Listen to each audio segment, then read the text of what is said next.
mao nang magamping gid ka sa atong lawas kay dili gid sayon ang manambal samot na sa kuan sa gallstone or bato sa apdo.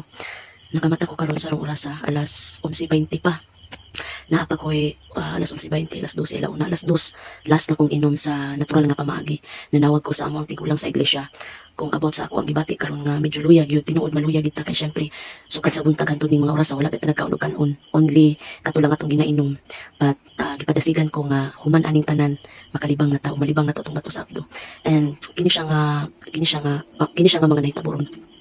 Karon pa ko nag-inom ani nga natural nga pamaagi, but naa nami gipangdiklag ani. And then normal ra gid siyang magluyata kay syempre wala man tay gikaon, pero napagiparta ni nga medyo mura daw tag manguro mamugnaw ta kay syempre wala piti kaon.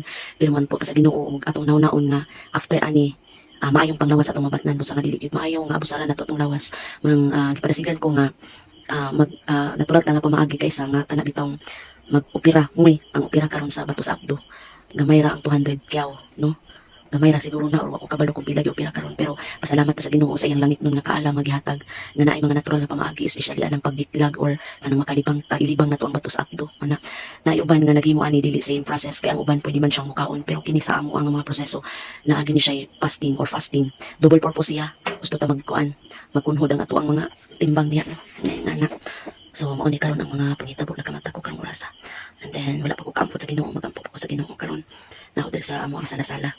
Muna nga ang pinga na to ang atong lawas kay mo gini atong puunan sa tanan. And God bless us all. More blessing.